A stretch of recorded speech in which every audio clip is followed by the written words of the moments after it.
Alors, l'analyse mathématique que nous avons mise en œuvre dans la séquence précédente nous a conduit, à partir de la méthode des moindres carrés, à estimer l'équation d'un modèle et à estimer les écarts entre le modèle et les expériences. Donc, dans l'analyse statistique, nous allons essayer de quantifier la qualité du modèle en rappelant son intérêt. C'est lui qui permet de faire tourner, entre guillemets, gratuitement, la boucle de la formulation. Et cette étape va nous conduire à chiffrer la qualité prédictive des 3 modèles qui ont été envisagés pour résumer la campagne expérimentale des auteurs.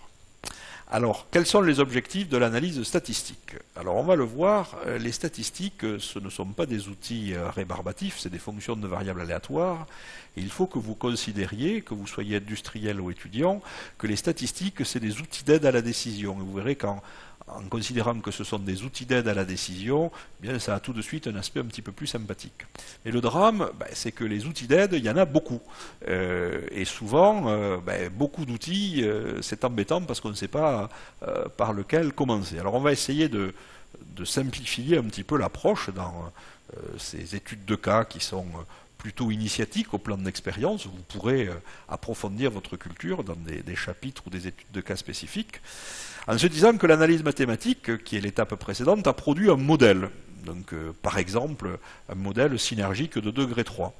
On peut se demander si ce modèle dans sa globalité est bien utile au sens de décrire les résultats que l'on a obtenus convenablement et de nous aider à prédire des résultats que l'on n'a pas encore obtenus. C'est bien ça le sens de l'optimisation. Si on regarde un peu plus finement, si on rentre dans la boîte qui s'appelle un modèle, on va trouver des coefficients. Je vous les ai rappelés ici, en se posant la question, est-ce que, par exemple, la valeur qui vaut 6,26, on ne peut pas considérer que ça pourrait être 0 ? Et enfin, l'analyse mathématique produit des résidus. On vient de quitter la séquence précédente en observant des résidus qui étaient peut-être un peu écartés de 0 pour les 2 derniers mélanges. C'est les 9e et 10e résidus dans le tableau. Et donc, voilà ce qu'a produit l'analyse mathématique. Et l'analyse statistique va nous permettre d'apporter des éléments de réponse à ces questions. C'est pour ça qu'on va chercher tous ces outils. Et parmi tous ces outils, je vais me contenter, dans cette présentation, de rappeler comment on chiffre la qualité descriptive et la qualité prédictive du modèle, pour rappeler l'origine de coefficients que l'on manipule souvent dans les logiciels, RE2 ajusté et Q2. Alors, si vous souhaitez aller plus loin, naturellement, les livres consacrés à l'analyse de régression en général présentent de nombreuses pages et de nombreux chapitres sur les outils statistiques. Il faut souvent les adapter à la nature des variables. Je vous rappelle ici que la nature des variables, ce sont des proportions, qu'il s'agisse de constituants ou de pseudo-constituants, que ces proportions respectent une contrainte relationnelle, somme des xi égale 1, qui nous invite à utiliser des approches un peu spécifiques dans les problèmes de formulation. Ces approches un peu spécifiques ont été initialement posées et bâties sur 2 publications proposées par SNI, en 1973, et puis SNI associé à un de ses collègues, Marquardt, en 1974. Alors, comment chiffrer d'abord la qualité descriptive? Un modèle décrira d'autant mieux ce qui se passe que les valeurs restituées par l'équation, y chapeau, seront proches des valeurs observées. Donc en fait, il faut regarder la proximité de ces 2 vecteurs, le vecteur y et le vecteur y chapeau. Et à mon sens, la meilleure façon, c'est de faire un graphique qu'on va appeler le graphe d'adéquation. Sur le graphe d'adéquation, les 2 axes de ce graphe vont permettre de matérialiser respectivement la variation de y et du y chapeau. Le trait rouge que vous voyez représente la première bisectrice. La première bisectrice, c'est le lieu de l'espace où la valeur de l'axe horizontal est égale à la valeur de l'axe vertical. Et plus les points seront proches de la première bisectrice, eh bien, plus le modèle sera descriptif. Et l'œil humain est souvent très habile pour porter un jugement, ou du moins faire une première classification parmi les modèles. Tenez, regardez. je vous ai dit qu'à partir des 10 expériences réalisées par les auteurs, nous pouvons faire un modèle de degré 1. La forme canonique s'écrit y égale bêta 1 z1 plus bêta 2 z2 plus bêta 3 z3. Lorsque vous calculez les coefficients et lorsque vous calculer les réponses prévues par le modèle pour les 10 essais, eh bien voilà ce que vous obtenez comme graphe d'adéquation. Et là, on se rappelle tous de travaux pratiques où on aimait que les points soient alignés sur la droite. Eh bien, on est un peu loin de l'objectif. Donc, quelque part, le modèle de degré 1 ne va pas être très descriptif, et on se doute que s'il n'est pas très descriptif, il sera encore moins prédictif. Le modèle de degré 2, il est meilleur que le modèle de degré 1, l'œil suffit pour le constater. Par contre, bon, on aimerait quand même que ce soit mieux. Et donc, si on regarde le modèle synergique, alors là, on me paraît très très content. Pourquoi? Parce que les points sont très très proches de la première bisectrice. Alors attention, ça c'est une analyse que je vous invite à faire systématiquement, et je vous invite systématiquement à la confirmer par la suite. Pourquoi? Parce que derrière ces nuages de points, vous ne voyez pas la consommation du nombre d'expériences pour fabriquer le modèle. Pour un modèle de degré 1, vous avez 3 coefficients à estimer. Pour un modèle synergique, vous en avez 7. Et donc c'est un peu normal que les points soient plus près de la première bisectrice avec un modèle qui va prendre en compte de plus de coefficients pour décrire la variation de la réponse. Donc il va falloir quantifier ce que l'on voit, et on va passer dans la partie calcul de l'analyse descriptive en utilisant une décomposition qui est d'ordre métrologique. C'est que toute valeur mesurée, toute valeur du module peut être toujours décomposée sous la forme d'une somme de 2 termes. Une partie déterministe, c'est ce que va nous renvoyer le modèle, et une partie aléatoire, la partie aléatoire, c'est celle qu'on ne peut pas prévoir, et donc c'est ce qu'on a appelé les résidus. Et donc, en se ramenant au schéma présenté précédemment, eh bien, voilà les 3 vecteurs qui correspondent respectivement à la valeur mesurée, la partie déterministe et la partie aléatoire. Et lorsqu'on prend des décisions dans la vie, on souhaite prendre des décisions en minimisant l'impact de la partie aléatoire. Donc c'est ce qu'on va appeler la minimisation de la contribution de la partie aléatoire, et on va essayer de trouver quel est le modèle qui minimise cette contribution. C'est ce qui est rappelé ici. Alors, comment calculer ces contributions? Eh bien, il va falloir résumer les 3 vecteurs que vous voyez à l'écran, et ces vecteurs représentent des variations. Le plus à gauche, c'est la variation des réponses que vous avez observées. On les a décrites dans l'analyse globale. Je vous rappelle qu'elles varient entre 2350 et 3000. Le vecteur Y chapeau, c'est la variation restituée par l'équation du modèle, qui est une approximation de la réalité. Et le vecteur rouge, le vecteur des résidus, c'est la variation de la partie aléatoire. Donc ces variations, on les résume par des sommes de carrés d'écart, de façon à avoir des valeurs positives, écart par rapport à la moyenne arithmétique dans le cas du vecteur des réponses, et on fabrique la quantité SCT. On fabrique la quantité SCM, c'est la somme des carrés des écarts liés au modèle ou associés au modèle, en faisant la somme des carrés entre Y chapeau I et Y bar. Pourquoi? Parce que la moyenne des réponses calculées est égale à la moyenne des réponses mesurées. C'est ce qui est rappelé ici. Et puis, les résidus, on va minimiser la somme des carrés des écarts, c'est comme ça qu'on a calculé les coefficients, en introduisant un résumé qui s'appelle SCE, avec une propriété, c'est que la somme des résidus est égale à 0. Donc ces 3 valeurs, on va les calculer et on va les reporter dans un tableau. Ce tableau s'appelle l'analyse de régression. Alors, je vais détailler l'analyse de régression pour le modèle de degré 2, la forme canonique du modèle de degré 2, et ensuite, je donnerai les résultats pour la forme canonique du modèle de degré 1 et le modèle synergique. Donc on reporte la somme des carrés dans la première colonne de ce tableau au regard des lignes modèle, résidus et total, les 3 vecteurs que l'on vient de décrire, et on s'aperçoit que la dernière ligne de ce tableau est rigoureusement égale à la somme des des valeurs des deux premières lignes. C'est ce qu'on va rapidement expliquer ici, sans démonstration très formelle. La somme des carrés totale, c'est la somme des yi moins y bar au carré. Et je vais réécrire cette somme en introduisant 0 à l'intérieur sous la forme moins y chapeau i plus y chapeau i. C'est ce que vous voyez entre les crochets. Et je mets entre parenthèses. Ce que vous avez entre crochets, c'est une identité remarquable de type a plus b au carré. Donc tout le monde sait que ça fait a2 plus b2 plus 2ab. Eh bien, si vous développez cette identité remarquable, vous allez vous apercevoir que la somme des doubles produits est nulle. C'est une propriété associée ici à la moyenne arithmétique, et par voie de conséquence, eh bien, votre somme des carrés totale se décompose rigoureusement sous la forme de la somme des carrés des écarts, ce que vous voyez apparaître sur la ligne des résidus, et la somme des carrés liés au modèle. Et donc du coup, vous avez une équation, alors qu'on appelle un peu l'équation fondatrice de l'analyse de régression, qui est SCT égale SCE plus SCM. Et votre rêve, c'est que le terme SCE soit le plus petit possible, de telle sorte que la somme des carrés renvoyés par le modèle soit la plus proche possible de la somme des carrés totales. C'est un peu ça l'esprit de l'analyse statistique qui s'intéresse à la qualité descriptive. Alors attention, attention, une somme des carrés, ça ne s'interprète pas comme ça, il faudra la relativiser avec des degrés de liberté pour fabriquer des variances, mais ça on va le voir dans les transparents qui suivent. Alors partant de cette équation, donc partant de la première colonne du tableau d'analyse de régression, vous pouvez calculer un coefficient. Ce coefficient, on l'appelle le coefficient de détermination, grand R2.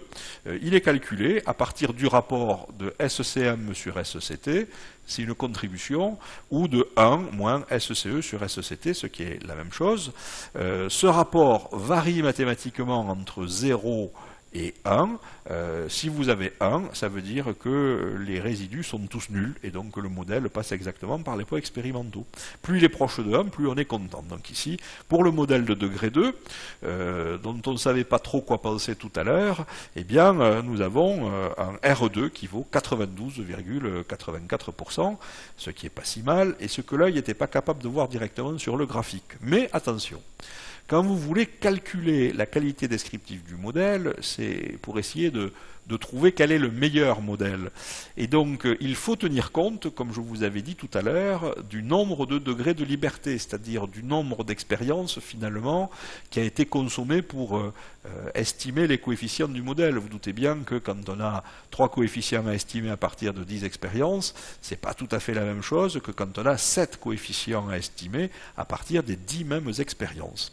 Et donc, il va falloir ajuster ce coefficient de détermination pour tenir compte du nombre de coefficients dans le modèle. Et partant de la formule du R2, on va fabriquer la formule du R2 ajusté en faisant intervenir, comme je l'ai dit, des nombres entiers naturels pour relativiser les sommes des carrés et les transformer en variance. Vous voyez apparaître, pour ceux qui ont l'habitude, au numérateur, la variance résiduelle sous la forme de SCE sur n-p. n-p et n-1, ça va être, nous l'avions dit dans le chapitre sur les aspects statistiques, les nombres de degrés de liberté associés respectivement à la somme des carrés des écarts sur la ligne résidu et à la somme des carrés des écarts total.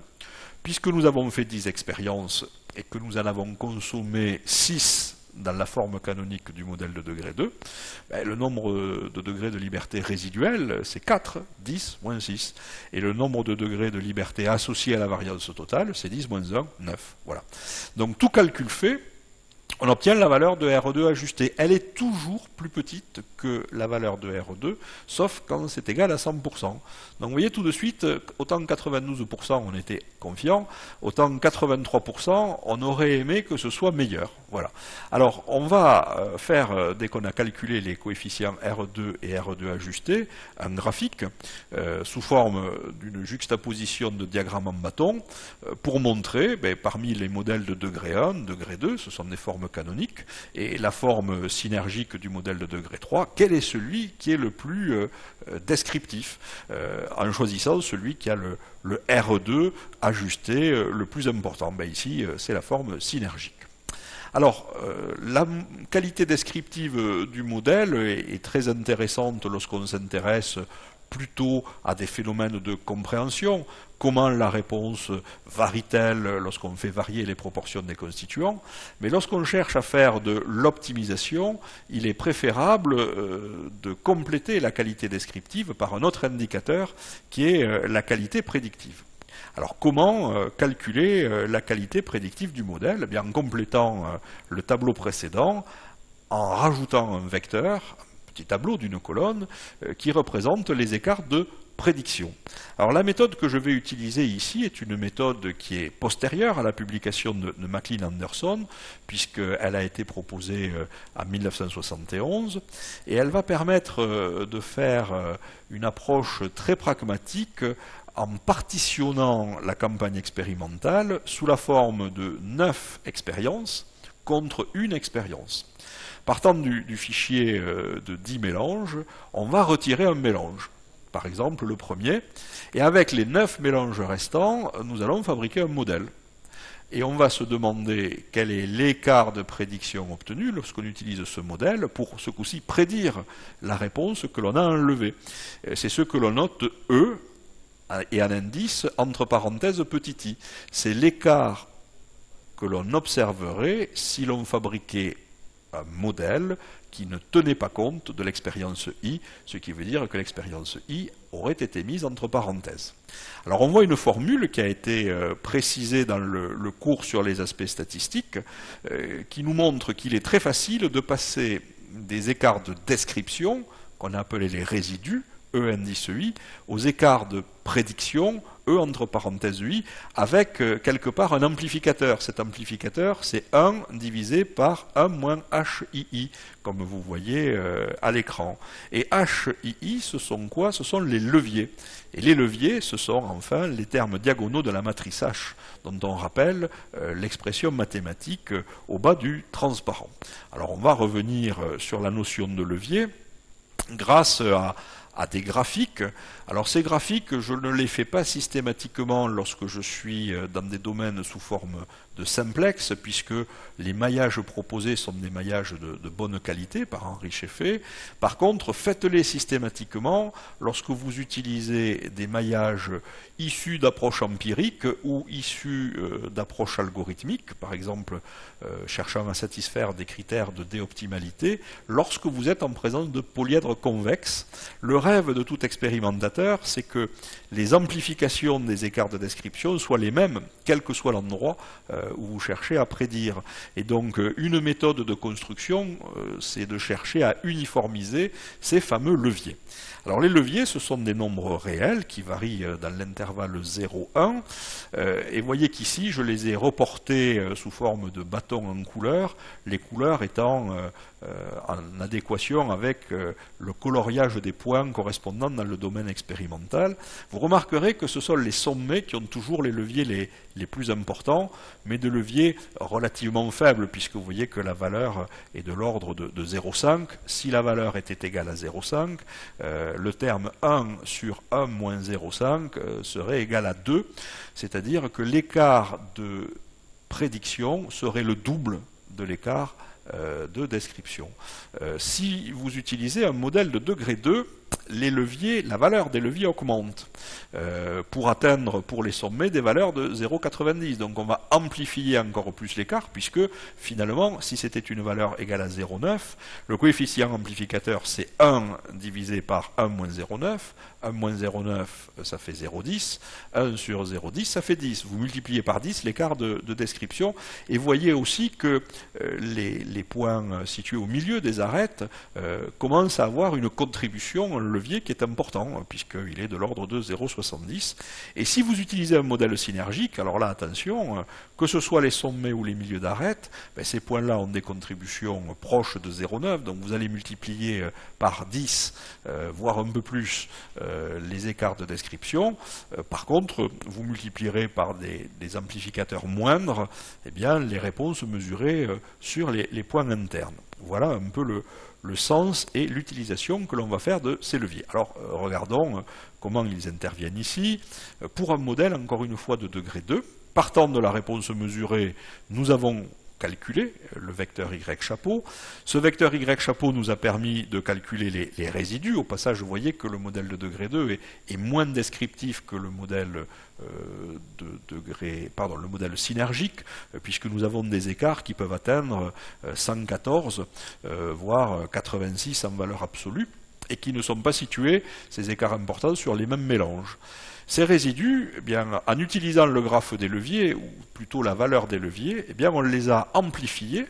On les a amplifiés avec un rapport supérieur à 10, comme nous l'avons dit pour les premiers, et avec des rapports moindres pour les autres mélanges.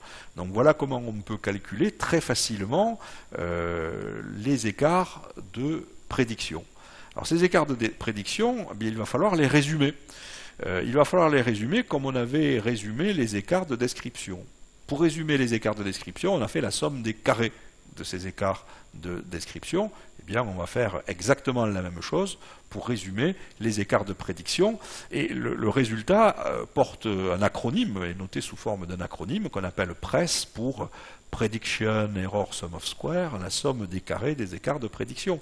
Plus ces écarts de prédiction seront petits, et plus on sera content. Pourquoi? Parce que le modèle arrive à retrouver systématiquement toutes les expériences que nous avons enlevées. Alors, regardons ici ce qui se passe. On a calculé la valeur de PRESS pour un modèle de degré 2. Vous obtenez une valeur de 423 056. Et cette valeur, nous allons la comparer à la somme des carrés totales pour calculer l'indicateur Q2, qui s'exprime sous la forme 1 moins PRESS sur SCT, et vous retrouvez ici une analogie avec le RE2 qui était 1 moins SCE sur SCT. Q2 est toujours inférieur ou égal à RE2 ajusté, s'ils sont égaux, c'est qu'ils sont égaux à 100%, c'est pour ça que la qualité prédictive est toujours moins bonne en raison de ces amplifications dont on vient de parler que la qualité prédictive. Et donc ce modèle de degré 2 dont on hésitait un petit peu parce que quand même il était assez descriptif, eh bien il a une qualité prédictive que l'on va juger insuffisante. Mais puisque les calculs sont immédiats, on va comparer maintenant les qualités prédictives des modèles de degré 1, degré 2 et puis du modèle synergique. Qu'est-ce que vous constatez?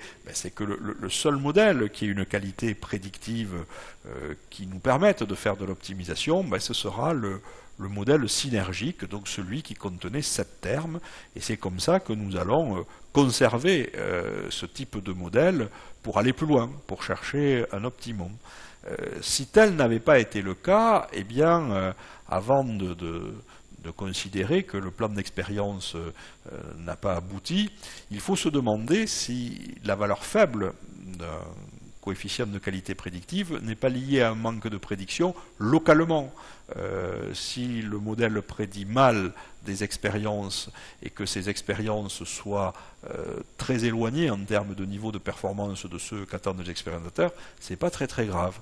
Maintenant, si le modèle prédit mal globalement dans tout le domaine, eh bien il faut envisager un autre modèle où, souvent, et nous l'avons vu dans d'autres études de cas, une transformation de la réponse en utilisant une transformation inverse, une transformation logarithmique ou encore en racine carrée, ces transformations pouvant être suggérées à partir d'une méthode proposée par Box et Cox.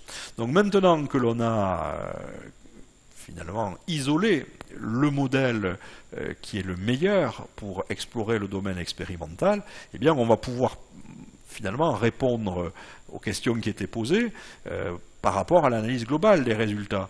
On se demandait si l'on devait mieux faire que l'expérience, le mélange proposé au point central du domaine. La réponse était oui, parce qu'on cherche à minimiser la teneur en liant tout en atteignant une performance de 3000.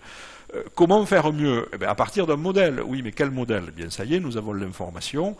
Il suffit d'utiliser le modèle synergique de degré 3, puisque, nous venons de le voir, il a une qualité prédictive excellente. Et donc ensuite, la dernière question, peut-on faire mieux? Eh bien, il va falloir jouer, si je puis dire, avec cette équation, soit de manière graphique, c'est par cette approche que nous allons commencer, soit de manière numérique, pour essayer de trouver un mélange avec des performances de 3000 en tant que module d'élasticité tout en minimisant la teneur en liant. Donc nous avons fini pour la partie consacrée à l'analyse statistique. Je me suis volontairement restreint aux aspects descriptifs et prédictifs, en insistant sur la méthodologie et la signification de ces calculs. Et nous allons maintenant passer, je vous donne rendez-vous tout de suite, dans la séquence suivante dédiée à l'analyse graphique. Donc à tout de suite.